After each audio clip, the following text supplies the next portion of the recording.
যে বর্তমান যে সরকারি দল, তাদের যে 31 দফা দেখেছি, তাদের যে ইশতেহার আমরা দেখেছি, যে 31 দফা এবং ইশতেহার এবং বেগম জিয়ার 2030 যে ভিশন, সেই ভিশনের আলোকে ওনারা মত প্রকাশের স্বাধীনতাকে সর্বোচ্চ প্রাধান্য দিবেন বলে ওনারা ওনাদের ইশতেহার এবং 31 দফায় বলেছেন।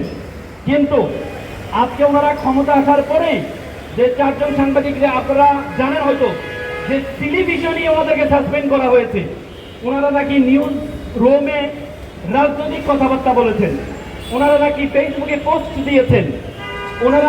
ওনারা যদি ফেসবুকে পোস্ট দিয়ে থাকেন, এটি যদি ওনাদের চাকরির নিয়মের বরখেলাপ না হয়, আপনারা জানেন পাগল এবং শিশু ছাড়া কেউ নিরপেক্ষ নয়। যদি সাংবাদিকরা যদি মনে করে যে সকল সাংবাদিককে নিরপেক্ষ হইতে হবে, তাহলে যারা আজকে সাংবাদিক পরিচয় দিয়ে টকশো করে এবং বিভিন্ন দলের তেলবাজি করে, তাহলে তাদেরকে তো আর সাংবাদিক পরিচয় দেওয়া যাবে না। আমরা মনে করি আমরা প্রত্যেকটা মানুষই পাগল এবং শিশু ছাড়া কেউ নিরপেক্ষ নয়। তো সুতরাং প্রত্যেকের একটা মত থাকবে, আপনি মত প্রকাশ করবেন, আপনার ভার্চুয়াল জগৎ আছে, আপনি মত প্রকাশ করবেন। এর মত যদি কারো বিপক্ষে যায়, তার মানে বিপক্ষে গেলেই খারাপ হয়ে যাবে, আপনি তাকে চাকরিতে সাসপেন্ড করবেন। দেখেন, সবচেয়ে মজার বিষয় হচ্ছে ওনারা ওনাদেরকে ডিসমিসাল করেন না বা টার্মিনেশন করেন নাই, ওনারা ওনাদেরকে ঝুলিয়ে রেখেছেন। ঝুলিয়ে রাখার উদ্দেশ্য হচ্ছে ওনারা ওনাদের কর্মস্থলে যেতে পারবেন না। কর্মস্থলে না গেলে কি হবে, তাহলে ওনারা যে বিপ্লবী চেতনা, ওনাদের যে চিন্তা, এই চিন্তাটা যেন মানুষের মধ্যে ওনারা প্রকাশ করতে না পারে।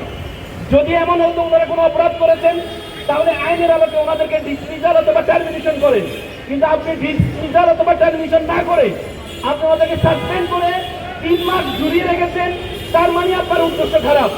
আপনার উদ্দেশ্য হচ্ছে ওনাদের বিপ্লবী চিন্তা, ওনাদের মুক্ত স্বাধীনতা, ওনাদের কথা বলার স্বাধীনতা, সেটাকে খর্ব করে, সেটাকে সুস্থ করে রাখা। সুতরাং আজকে আমরা সাধারণ মানুষ যারা জুলাইতে অংশগ্রহণ করেছিলাম, জুলাই এই যে 17-18 আগ্রাসনের বিপক্ষে আমরা দাঁড়িয়েছিলাম, আমরা এখান থেকে বলছি আমরা কোনো চ্যানেলের বিপক্ষে নয়,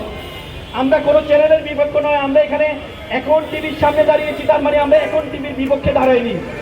আমরা এখন টিভির কিছু ব্যক্তি, স্বার্থন্বেষী ব্যক্তি, যারা এখন নাম দিয়ে তখনের ভূমিকা পালন করে, তাদের বিপক্ষে আমরা দাঁড়িয়েছি।